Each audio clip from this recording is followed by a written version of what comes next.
Panasonic had a particularly interesting booth this year, and one of the most interesting items was this concept TV, which is a transparent LCD TV.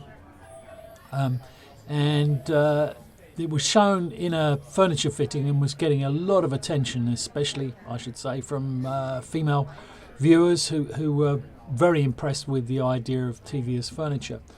The LCD had an extra layer, we think, which made the background black, and so allowed this very high contrast image when it was in TV mode.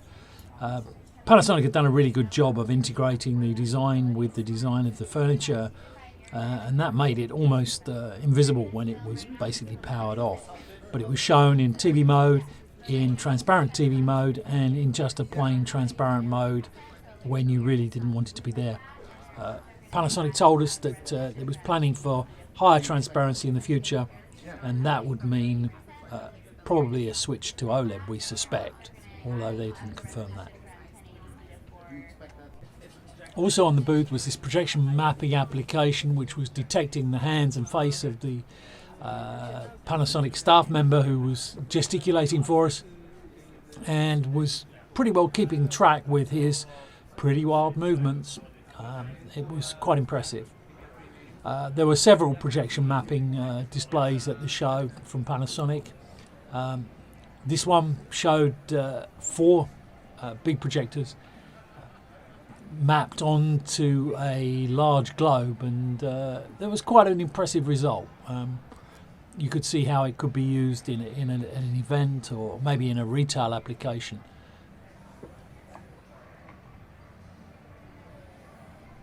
Also demonstrated in a retail application was this demonstration of trainers being overlaid with mapping from a Panasonic space player, which was highlighting different features and different aspects of the trainers. Again, you can see how this could be popular in a retail application. In another area of the booth was a demonstration of cameras and displays being used to superimpose makeup images on consumers, so that consumers could try out different colours, different styles of makeup, to see what suited them and to see what to go ahead and purchase. Again, you could see this being a very positive application in that kind of retail environment.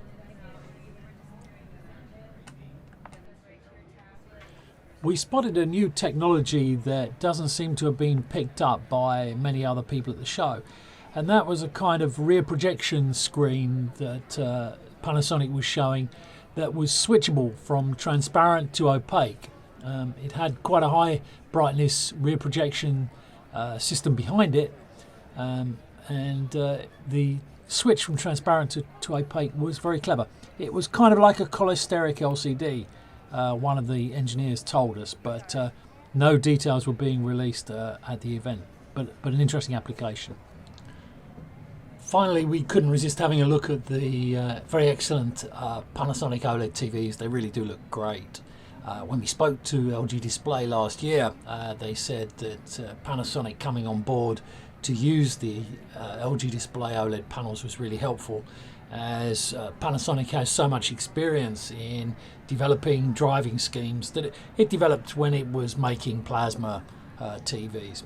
Panasonic really does know its way around video.